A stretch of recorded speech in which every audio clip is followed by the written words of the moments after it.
Work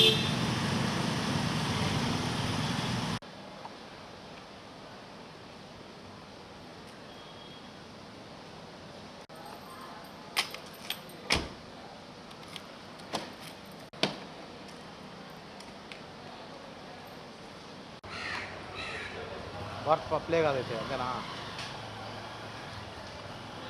press meet పెడతాడు అప్పుడు కూర్చున్నా Any other state? Uttar Pradesh, Jharkhand, UP is represented, not other states. Bihar also is represented. Very important. Bihar.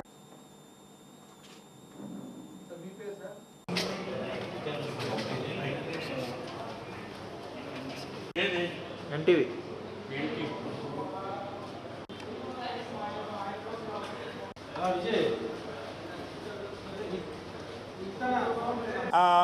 మీతో మరి ఈ GST audit commissionerate ప్రస్తుతానికి head quarters అయితే Visakhapatnam, jurisdiction వచ్చేసి Visakhapatnam commissionerate, GST commissionerate అంటే శ్రీకాకుళం నుంచి ఈస్ట్ గోదావరి వరకును, అలానే Guntur GST commissionerate west Godavari నుంచి నెల్లూరు వరకును జ్యూరిస్డిక్షన్, అలానే తిరుపతి జిఎస్టీ కమిషనరేట్ ఇప్పుడు బిల్డింగ్లోనే ఉన్నాం మనం, మొత్తం అన్డివైడెడ్ డిస్ట్రిక్ట్స్ రాయలసీమ జ్యూరిస్డిక్షన్ ఉంది. అంటే ట్యాక్స్ పేయర్స్ జిఎస్టీ పన్ను కట్టేవాళ్ళు ఎవరైతే ఉన్నారో సెంట్రల్ గవర్నమెంట్ రిజిస్ట్రేషన్ చేయించుకున్న వాళ్ళు ఈ 3 కమిషనరేట్స్లో రిజిస్టర్ అయి ఉంటారు. ఇప్పుడు నేను చెప్పిన 3 కమిషనరేట్స్లో మన భారత ఆర్థిక వ్యవస్థ 2014లో 10వ స్థానంలో ఉంటే ఇప్పుడు 5వ స్థానంలోకి వచ్చాం. నా మన ప్రధానమంత్రి గారు మనకు చాలా సందర్భాల్లో సందేశం ఇస్తున్నారు, ఆ విధంగా కృషి చేస్తున్నారు మన భారత ఆర్థిక వ్యవస్థని 3వ స్థానంలో తీసుకువెళ్ళాలని. బై 2029 3వ స్థానంలోకి వెళ్ళాలంటే ఈ జిఎస్టీ చట్టం అనేది ఆయుపట్టు చాలా కీలకం. ఎందుకంటే ఈ ఏదైతే మనం గూడ్స్ ప్రొడ్యూస్ చేస్తున్నామో అవి ప్రపంచ మార్కెట్ నుంచి వచ్చే వస్తువులతో కూడా కంపీట్ చేయగల స్థితిలో ఉంటే అదే వోకల్ ఫర్ లోకల్, అదే మేక్ ఇన్ ఇండియా. జిఎస్టీలో ఎవరు కూడా పారిశ్రామికవేత్తలైతేనేమి ఈ సేవారంగంలో ఉన్న వాళ్ళ జేబులో నుంచి ఎవరు డబ్బులు కట్టరు. మనం కట్టిన డబ్బులనే వాళ్ళు ప్రభుత్వానికి జమ చేయాల్సి ఉంటుంది. ఈ 2676 కోట్లు పన్ను కట్టవలసిందిగా గుర్తించారు. అయితే రికవరీ మాత్రము 72 కోట్లు మాత్రమే జరిగింది. సో మిగిలిన వాటిని రికవరీ చేయడానికి వాళ్ళతో పర్సూ చేయడం జరుగుతుంది, లేదంటే నోటీసులు ఇవ్వడం జరుగుతుంది. నోటీస్ అంటే వాళ్ళకి ఏదైతే వ్యూ పాయింట్ ఉందో మాకు వ్యూ పాయింట్ ఉందో వాళ్ళు విభేదిస్తే దాన్ని నోటీస్ ఇచ్చి principles of natural justice follow అయ్యి దానికి ఆర్డర్ పాస్ చేస్తారు. అది ఆర్డర్ కూడా అప్పీలబుల్.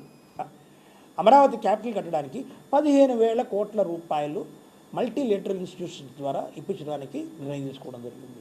అలానే ఆగిపోయిన పోలవరం ప్రాజెక్టు పనులు కంప్లీట్ చేయాలంటే 5 సంవత్సరాల్లో 12,000 కోట్ల రూపాయలని ఇంతకుముందు ప్రభుత్వం సబ్మిట్ చేస్తే ఈ ఇయర్కే మన దేశ ప్రధానమంత్రి గారు 10,000 కోట్ల రూపాయలు ఇవ్వడం జరిగింది పోలవరం పనులు కంప్లీట్ చేయడానికి. ఇవన్నీ మీకు అందరూ ఎందుకు చెప్తున్నాను, జిఎస్టీ కమిషనర్ ఎందుకు చెప్తున్నాడు, కలెక్టర్ చెప్పాల్సింది, ఇంకెవరో చెప్పాల్సింది అనుకుంటున్నారు కదా. ప్రతి వస్తువు మీద, ప్రతి సేవ మీద మొత్తం కలిపి 1700 రకాల వస్తువులు సేవలు ఉన్నాయి. 1200 వస్తువులు, 500 సేవలు.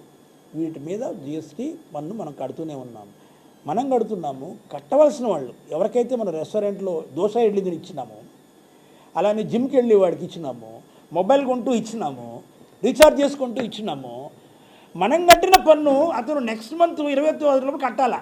సో కియా మోటార్స్ ఉంది. సో కియా మోటార్స్ ఆడిట్ చేయాలంటే ఏం చేస్తారంటే ఆడిట్ ప్లాన్ తీసుకుని వెళ్ళి వాక్ త్రూ అంటారు. వాక్ త్రూ అంటే షాప్ ఫ్లోర్లో ఎక్కడ మొదటి నుంచి చివరి వరకు, అంటే వస్తువులు ఎక్కడ కొని తీసుకుని వస్తున్నాడు లోపలికి ఎంట్రీ పాయింట్ నుంచి వస్తువులు బయటకు అంటే మ్యానుఫ్యాక్చర్ చేసి బయటకు తీసుకెళ్లే వరకు మొత్తం నిశ్చితంగా పరిశీలిస్తారు. ఎన్ని ఇన్పుట్స్ కొంటున్నాడు, ఎంత స్క్రాప్ చేస్తున్నాడు. ఇప్పటి వరకు మేము 370 యూనిట్స్ ఆడిట్ చేయడం జరిగింది. మాకు ఇచ్చింది ఎంత 902. ఇంకా మేము 532 యూనిట్స్ ఆడిట్ చేయాల్సి ఉంది ఈ 4 నెలల్లోనే. ఇది క్యాలెండర్ ఇయర్ చేస్తాం. అయితే లాస్ట్ ఇయర్ ఈ రెవెన్యూ వచ్చేసి detection up to July 133.5 crores. ఎన్ని యూనిట్స్ చేస్తామని చెప్పాను? I have told you that we have done 352 units last financial year up to July. 352 units audit చేస్తే డిటెక్షన్ ఎంత వచ్చిందండి? 133.5 కోట్లు. ఈ ఇయర్ మేము ఆడిట్ చేసింది 370, జమ్మూ కాశ్మీర్ 370. ఆ ఫిగర్ ఎప్పుడు అందరికీ గుర్తుంటుంది కదా, అందుకని చెప్తున్నాను. 370. ఈ 370 చేస్తే 1040 కోట్లు ఈ సంవత్సరం. లాస్ట్ ఇయర్ ఎంతండి? 133.5 కోట్లు. ఈ సంవత్సరం జూలై వరకునే 1040 కోట్లు డిడక్షన్ వచ్చింది. రికవరీ కూడా 105 కోట్లు వచ్చింది. లాస్ట్ ఇయర్ అయితే 15.5 కోట్లే రికవరీ జూలై వరకు. ఇప్పుడు 108 కోట్లు వచ్చింది. ఇంకా చేయాల్సిన యూనిట్స్ ఎన్ని ఉన్నాయండి? 532. సో ఈ 532 యూనిట్స్ చేస్తే మా ఆదాయం ఇంకా పెరగడానికి అవకాశం ఉంది. జిఎస్టీ ఆడిట్ విభాగం ముఖ్యమైనటువంటి ఉద్దేశం ఏంటంటే ఈ 3 జిఎస్టీ కమిషనరేట్స్ ఏవైతే ఉన్నాయో, తిరుపతి ఇంత చెప్పాను కదా, అందుకని నేను ప్రజల వద్దకు పాలన అన్నారు ముఖ్యమంత్రి గారు అప్పుడు 1900. అట్లా రాజమండ్రి వెళ్ళి, రాజమండ్రి నుంచి కాకినాడ వెళ్ళి, కాకినాడ నుంచి గుంటూరు వచ్చి, గుంటూరు నుంచి విజయవాడలో సిఐ అంటే కాన్ఫెడరేషన్ ఆఫ్ ఇండియన్ ఇండస్ట్రీ, వాళ్ళని కలిసి వాళ్ళ సాధక బాధకాలు కూడా విని ఆ సమస్యలకు పరిష్కారం చూపించి, మళ్ళీ అక్కడ నుంచి నెల్లూరు వచ్చి, నెల్లూరులో మళ్ళీ అక్కడ ఉన్నటువంటి వర్తక వ్యాపారులు ఐసీఏఐ అంటారు, అంటే chartered accounts association, Nellore chamber of కామర్స్ని వాళ్ళని కలిసి వాళ్ళ సమస్యలు కూడా విని వాటి పరిష్కారం చూపించి ఇప్పుడు తిరుపతి వచ్చారు. తిరుపతిలో మళ్ళీ ఇక్కడ కూడా వర్తక వ్యాపారాన్ని కలవడం జరుగుతుంది. తర్వాత కొత్త ఆఫీసెస్ మేము అనంతపూర్, కర్నూలులో కూడా ఓపెన్ చేయదలుచుకున్నాం. ఎందుకంటే మా ఆఫీసర్స్ ఫార్ ఫెచ్డ్ ఏరియాస్లో ఉంటారు, అనంతపూర్, కర్నూలులో. సో వాళ్ళకి అక్కడ ఉంటే సులువుగా పనిచేయడానికి వీలవుతుంది. మీకు తెలుసు కదా, రాయలసీమ విస్తీర్ణం కూడా ఎక్కువ ఉంది.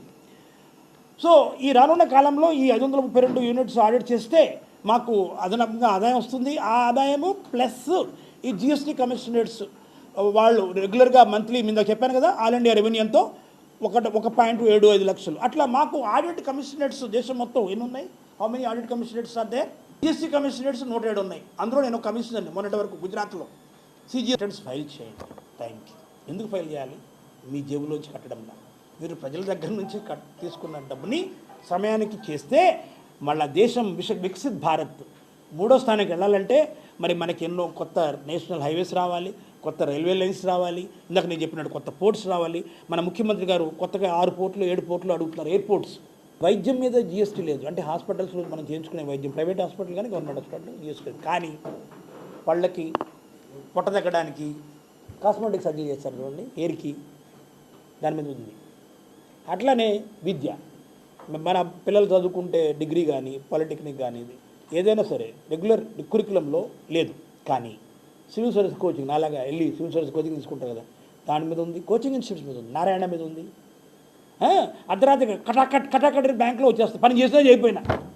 అందుకని మోడీ గారు ఏం చెప్పారంటే 50 సంవత్సరాలు దాటిన తర్వాత ఇది పనికి వస్తాడు రాడా చూసి, పనికి రాడనుకుంటే షేక్ నుంచి పంపించమని చెప్పారు. శిక్ష అని కాదు ఇది క్రైమ్. పన్ను కట్టకపోవడం అనేది క్రైమ్ ఏం కాదు. చూడండి, క్రైమ్ అనేది ఎప్పుడు మీకు తెలుసుకో సిఆర్పిసి. ఇక్కడ పన్ను కట్టకపోతే ఇంట్రెస్ట్ బర్డెన్ ఉంటుంది, ఇంట్రెస్ట్ చేయాలి, ఇంట్రెస్ట్ కట్టాలి. తర్వాత లేట్ ఫీ అని ఉంటుంది, అది కట్టాలి. ఎక్స్ట్రీమ్ కేసెస్లో పెనాల్టీ కూడా ఉంటుంది. ఆ పెనాల్టీ 100% కూడా ఉండొచ్చు. అంటే మీరు సిఆర్పిసిలో మెన్సరీ అంటారు కదా, అంటే వాడికి దాంట్లో పన్ను ఎగ్గొట్టాలని కావాలని ఎగ్గొట్టాడా, లేకపోతే అతనికి ఇబ్బందులు ఎగ్గొట్టాడా?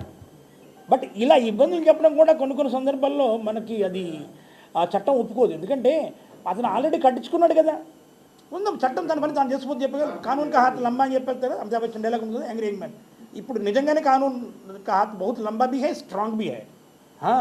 అది 5 కోట్ల పైన పన్ను ఎగవేత చేస్తే నాన్ బెయిలబుల్, ఏమంటారండి, non bailable and cognizable offence, section 132 CGST act. Google కూడా చూడండి, సెక్షన్ 132 సిజిఎస్టీ యాక్ట్. గవర్నమెంట్ చాలా సందర్భాల్లో మీకు తెలుసు, గవర్నమెంటే మేజర్ లిటిగేటర్. దాంట్లో ఆ చట్టం నుంచి బయటపడ్డారు.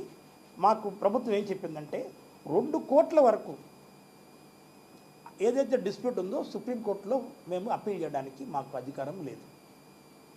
అట్లానే 1 crore వరకు, కరెక్ట్, 1 crore వరకు హైకోర్టులో అప్పీల్, అంటే 1 crore దాటితే హైకోర్టులో అప్పీల్ చేయొచ్చు.